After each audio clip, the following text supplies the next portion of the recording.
Good morning student, आपका MA final history class में welcome है। तो बच्चे, हम लास्ट लेक्चर में हमने किया था चीनी इतिहास लेखन के बारे में। हमने पढ़ा था कि कैसे चीन में इतिहास लेखन कार्य शुरू हुआ था, कैसे जो चीनी लेखक या इतिहासकार थे या चाइनी लोग थे वो अपने आप को सर्वोच्च मानते थे। सर्वोत्तम मानने के कारण उन्होंने जो दूसरे देशों के लिए अपने द्वार नहीं खोले थे, क्योंकि उनको लगता था कि वो दूसरे देशों के लोगों से आगे हैं, जो दूसरे देश हैं उनसे काफी पीछे हैं।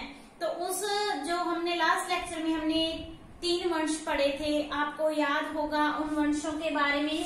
तो उन वंशों के बारे में हम पढ़ते थे, जैसे कि पहले हमने पढ़ा था हान वंश के बारे में पढ़ा था। उसके बाद हान वंश के बाद हमने शुंग वंश, शुंग वंश के बाद हमने मिंग वंश के बारे में पढ़ा था। हान, शुंग, मिंग और नेक्स्ट हम आज पढ़ेंगे मंचू वंश के बारे में। उससे पहले हम करेंगे, कल हमने किया था 17वीं शताब्दी तक का इतिहास लेखन। तो आज हम करेंगे 17वीं शताब्दी में के जो 17th सेंचुरी में जो चाइनीज इतिहास लेखन या हिस्टोरियोग्राफी थी वो कैसे होती थी। तो उस समय क्या था बच्चे, इतिहास लेखन में काफी जो परिवर्तन आ चुके थे। पहले क्या थे, जो चाइनीज इतिहास लेखक थे उन्होंने धर्म और संस्कृति के बारे में लिखते थे, परंतु अब और उसमें वो क्या करते थे, कथाओं को महत्व देने लगे थे।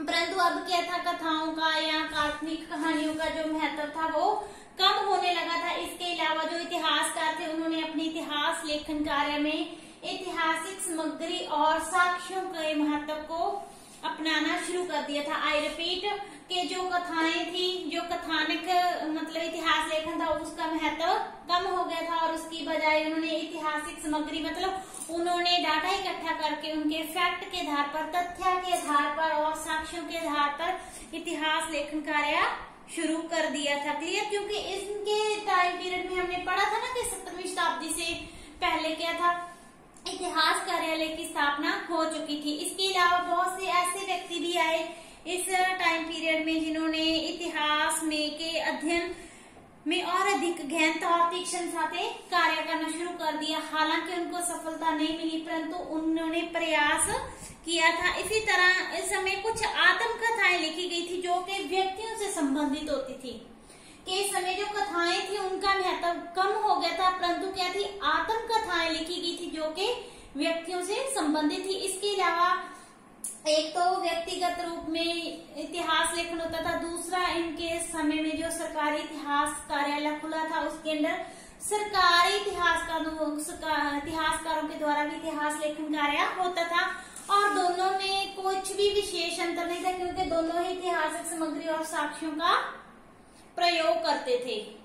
जो सामूहिक रूप थे, व्यक्तिगत रूप से जो इतिहासकार लिखते थे वो भी इन चीजों का प्रयोग करते थे, और जो सरकारी इतिहासकार थे वो भी इन चीजों का प्रयोग करते थे। उनमें सिर्फ एक ही डिफरेंस था। वो क्या डिफरेंस था कि जो सरकारी इतिहास लेखक थे, कि जो सरकारी इतिहासकार थे वो सरकार के अंडर रहकर, मतलब सरकार के बाहर नहीं लिख सकते थे। सरकार जैसे इनको निर्देश देती थी वैसे इनको लिखना पड़ता था। परंतु जो सरकार के अंडर नहीं थे, जो व्यक्ति सेल्फ थे, कि जो सेल्फ डिपेंडेंट थे, वो इतिहासकार इस उत्पीड़न का शिकार नहीं होते थे। वो स्वतंत्र रूप से अपना इतिहास लेखन कार्य करते थे। ठीक है? और उस समय के जो प्रसिद्ध इतिहासकार थे, आपका वेरी इंपॉर्टेंट शॉर्ट क्वेश्चन बनेगा 2 नंबर का, के चाइना के जो प्रसिद्ध इतिहासकारों के नाम बताओ जो 17वीं शताब्दी में हुए थे। तो वो थे तोन तोजू, या तवान लिन, लियो ओहिन, सुसम क्वांग और नेक्स्ट हैगा टीयू लिन चिनची।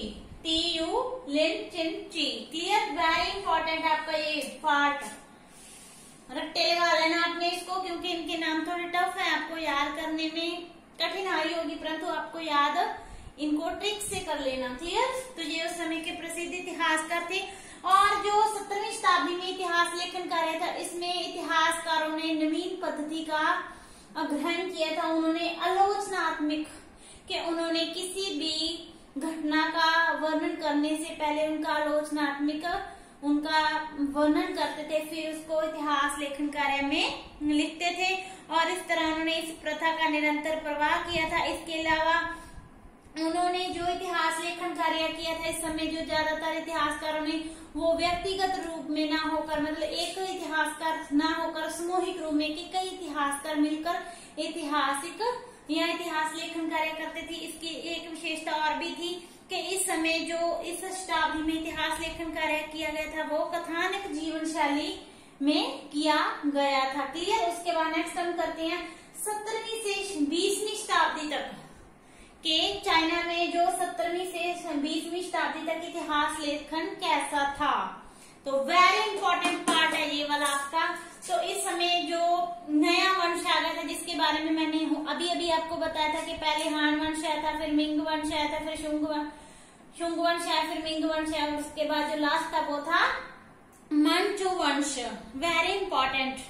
तो इस वंश के अंदर था जो चाइना था वो जो इतिहास लेखन कार्य था वो आधुनिक युग में प्रवेश कर चुका था। इस वंश ने लगभग 300 वर्ष शासन किया था। कितने वर्ष? 300 वर्ष शासन किया था। और इन्हीं वंश के टाइम पीरियड में क्या हुआ था, चाइना को 2 अफीम युद्धों, जैसे हमारे हुए थे ना 2 विश्व युद्ध, वैसे ही इनको भी 2 अफीम की खेती या अफीम को लेकर 2 युद्धों का सामना करना पड़ा और एक ताइपिंग विद्रोह का सामना करना पड़ा था, जिसके परिणाम ये हुआ कि जो ये वंश था या जो चाइना था उसको अपने द्वार थे वो दूसरे देशों के लिए खोलने पड़े थे। क्लियर। और इनको यहाँ इस चीज का भी उन्होंने ये चीज भी महसूस की कि ये दूसरे देशों के मुकाबले सर्वोच्च नहीं है, वे पश्चिमी देशों के मुकाबले काफी पिछड़े हुए हैं। तो धीरे धीरे इन्होंने इस वंश के अंदर क्या हुआ था, जो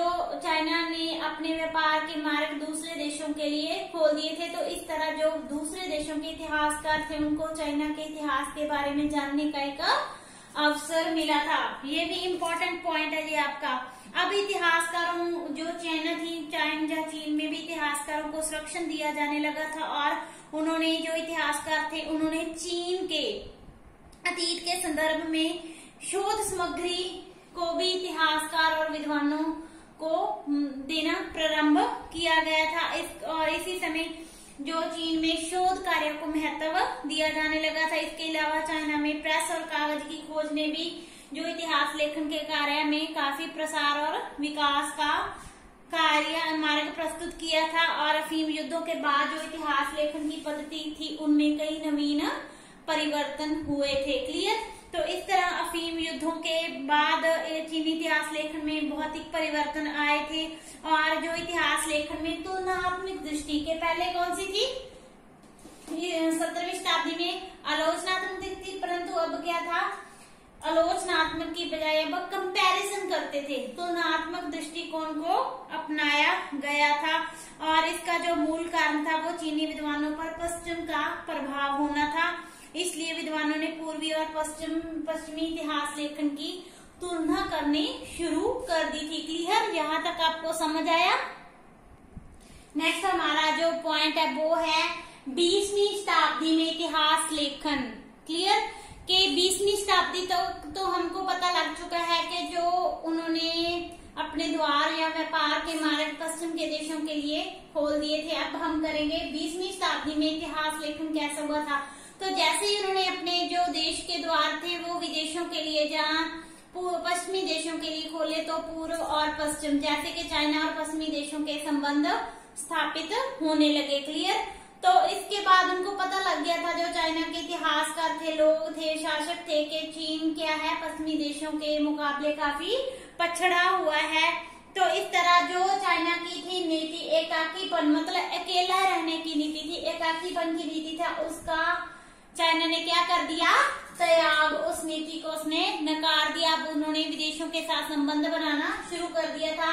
पूर्व के देशों के साथ उनके अच्छे संबंध बनने लगे, जिसके कारण क्या हुआ, जो दूसरे देश थे उन्होंने चाइना के इतिहास में उनकी जीवन शैली, उनकी संस्कृति, कला, इतिहास की व्याख्या करनी शुरू कर दी, उनकी पुनर्खोज करनी शुरू कर दी, उनकी जो अतीत था चाइना का, उनकी पुनर्व्याख्या करनी शुरू कर दी। इसी तरह जो चाइना में क्या था, अब प्रांतीय इतिहास की बजाय राष्ट्रीय इतिहास को महत्व दिया जाने लगा था।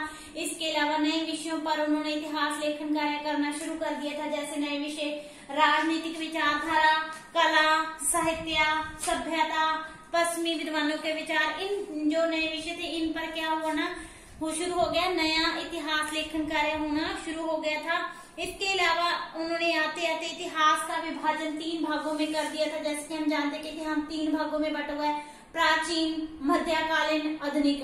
तो उन्होंने 3 भागों में इतिहास का अध्ययन करना शुरू कर दिया था। क्लियर।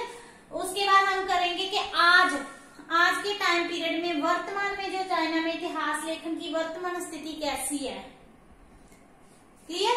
तो इसमें हम बात करेंगे कि आज में उन्होंने राजसी युग का त्याग कर दिया है कि पहले क्या होते थे, अलग अलग वंश होते थे ना, उनके बारे में लिखते थे। तो जो इतिहासकार आजकल इतिहासकारों ने उनके जो राजसी युग थे उनके बारे में इतिहास लेखन कार्य करना बंद कर दिया है। इसके अलावा उन्होंने प्रांतीय इतिहास लेखन की बजाय अब इतिहासकार किसके बारे में लिखते हैं, चाइना के राष्ट्रीय इतिहास लेखन पर विशेष बल दे रहे हैं और राष्ट्रीय इतिहास लेखन की तरफ उनका झुकाव दिन प्रतिदिन बढ़ रहा है। इसी तरह जो इतिहासकार है उन्होंने ऐतिहासिक सामग्री और साक्ष्यों के आधार पर जो प्राथमिक व्याख्या करनी शुरू कर दी थी।